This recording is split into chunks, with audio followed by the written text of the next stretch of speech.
A tavaszi vetés, palántázás, ágyás előkészítése következik.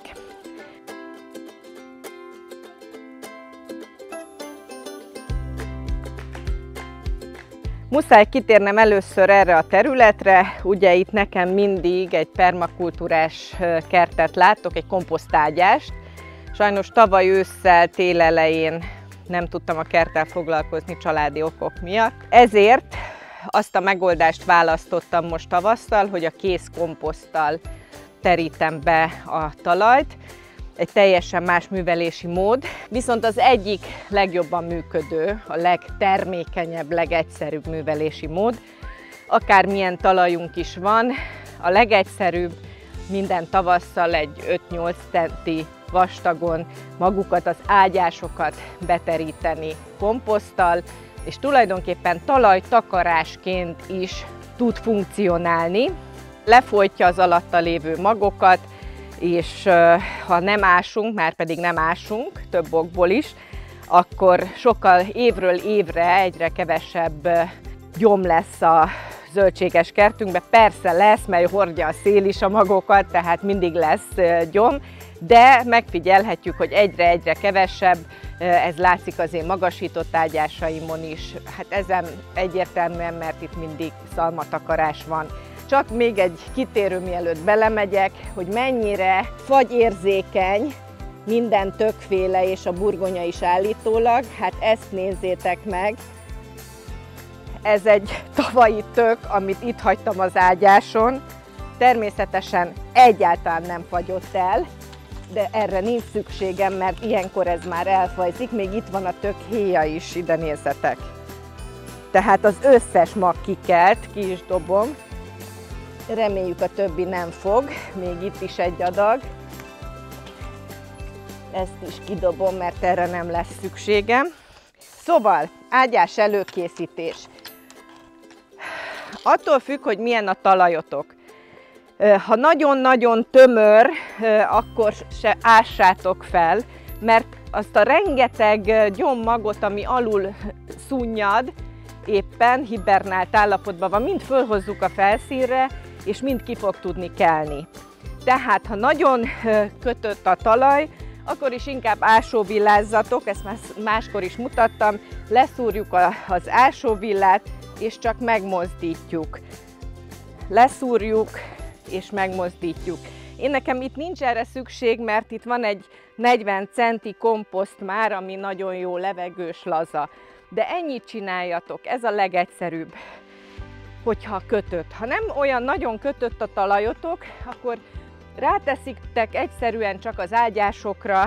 Nekem most egyben van a nagy ágyás a permakultúra miatt, de akkor csak az ágyásaitokra 5-8 centi vastagon az új komposztot, és abba bele lehet vetni. Az nagyon-nagyon fontos, hogy szép simára elgerebjézzétek. Az első feladat az, hogy ezt a területet is szépen végig kapáljuk ezzel a lengő kapával, vagy holland kapával, hogy ami itt gyom kinőtt, annak elvágjuk a felszínén a szárát. Ez az egyik oka, amiért végig kell tulajdonképpen, nálunk úgy mondták régen, nyesőzni az ágyást, hogy ezeket a felszíni gyomokat elvagdossuk. A másik oka, amiért érdemes így végig kapálnunk a területet, az pedig az, hogy a tél folyamán, akár 1-2 hét alatt is kialakulnak a talajban ilyen kapillárisok, amelyen keresztül párolog el a víz. Hogyha ezt időről időre így átkapáljuk, átnyesőzzük a felszínét, akkor elmozdítjuk ezeket a kapillárisokat, és sokkal több nedvesség marad a talajunkban. Tehát ennek ez a 2 oka van. A következő fázis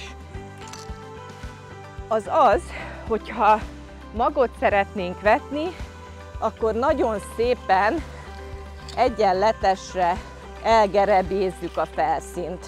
Magvetésnél ez nagyon fontos, hogy tényleg szép egyenletes legyen, akkor lesz biztosabb a magkelésünk, hogy nem kerül egy magra egyik helyen 10 centi föld, a másik helyen 2 vagy 1 centi föld. Ez is egy nagyon fontos művelet, a sikeresség érdekében. Most csak ezt a területet csinálom meg, itt most ide fogok vetni, ott kikelt egy régi burgonya, vagyis 2, az se fagyott meg. Jöhet a következő, hogyha komposztunk alá nem tettünk, marhatrágya, mondjuk nekem baromfi és marhatrágya keveréke van granulátumban, akkor még mindig így a felszínre szórva bejuttathatjuk a talajba, és ezt is csak belegerebjézzük. És következő fázisként pedig bele locsoljuk.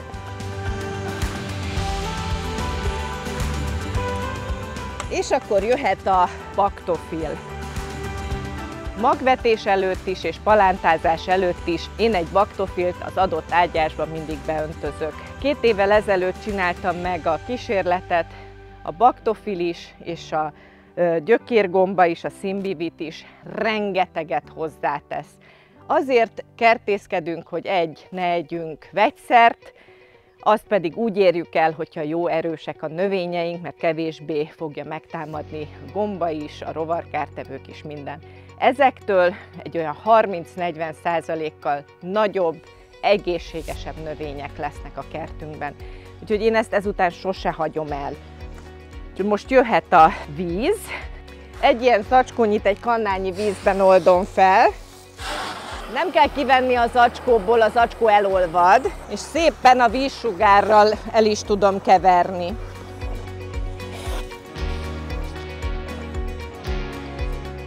Hogyha mindezt akkor végezzük el, amikor amúgy is mondja az esőt, akkor még sikeresebben jártunk el, mert ennek a baktofilnak egy ellensége van, az UV-sugárzás, tehát be kell juttatnunk a talaj mélyebb rétegeibe.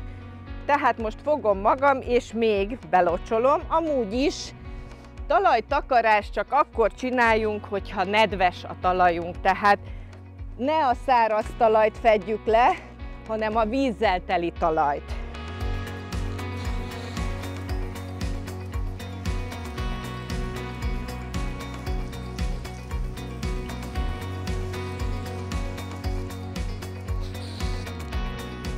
Azért az idei tavasz, április, március-április ilyen pszichoterror alatt tartotta a kertészkedőket, mert folyamatosan az ember érzése, az volt az ember érzése, hogy már elkéstünk, már lemaradtunk a veteményezéssel, a palántázással, de nem szabad kapkodni. Nem szabad kapkodni, mindig jön még egy lehűlés. Tehát várjuk meg a palánták kipalántázásával a május eleji fagyos szenteket, és utána tegyük ki, hogy nem mindjárt egy sikertelenséggel induljon az évünk. Türelem, türelem, be fogja hozni magát.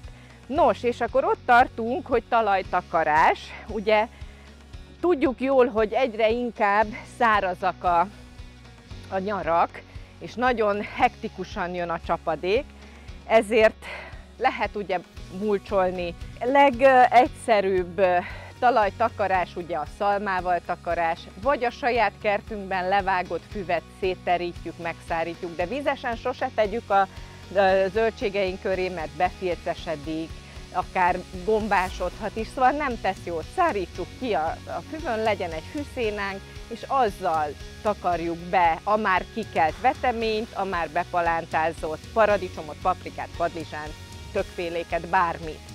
A harmadik nagyon jó talajtakarás az a természetes, kezeletlen gyapjú. Ugye már gyapjú trágyák is vannak, az is nagyon jó a földnek, de ez tökéletesen működik például paradicsom vagy paprika palánták esetében, és ami a legjobb ebben, hogy átengedi a hőt, átengedi a csapadékot, de nem engedi olyan tempóban elpárologni a talajban lévő vizet, nem enged gazosodni, és még közben le is bomlik, és még tápanyaggal is látja el is látja tápanyaggal a talajt, a növényeket a továbbiakban. Egyszerűen csak arra kell figyelni, hogy a széleit vagy tegyük föld alá, tegyünk rá egy kis földet, vagy szurkáljuk le. Mikor letesszük így a talajtakarást, fogunk csak egy-egy ilyen kis szúrót, és ennyi. Attól függően, hogy mit palántázunk el, olyan távolságban megnyitjuk. Látjátok? Így. És aztán bepalántázom ide majd a növényt, és vissza is takarom. Azért a paradicsomnak kell egy ilyen 70 centi, 50-70 centi, csak bevagdosom. Mindenképpen olyan takarást tegyünk, ami nem környezetszennyező, és ami átengedi a csapadékot, és még táplálja is a földet. A természetes talajtakarás az az igazi talajtakarás. A profik, ugye a nagy termelők szokták ezeket az ágyásokat nejlonnal is takarni, de azt föl tudják használni következő évben is, és egy kicsit megbonyolítja a helyzetet. Egy kiskertben nem kell ebből sok, szalmából, kis fűszénából, egy gyapjútakarásból lehet vele gazdálkodni, tökéletes. És akkor itt ezen az oldalán pedig keresztbe, tehát pont a kettő közé fogom rakni a paradicsom vagy paprikapalántát, majd még végig terítem teljesen a sort. Szóval ez a legegyszerűbb ágyás előkészítés palántáknak. Természetesen a veteménynek nem kell talajtakarás, esetleg akkor, ha már van egy 10 centis növényünk, esetleg akkor már biztosan jöhet rá a fűkaszálék, száraz szénája, vagy a szalma, vagy a gyapjú takarás. Ennyit akartam az ágyás előkészítéshez. Ne siessétek el, lehet folyamatosan egész nyáron veteményezni, palántázni a megfelelő növényeket, tehát ha valaki még csak most kezdi az ágyás előkészítést, még bőven időben van.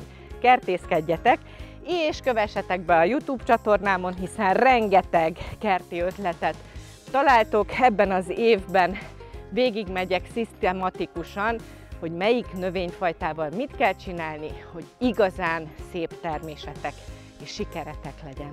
Jó kertészkedést!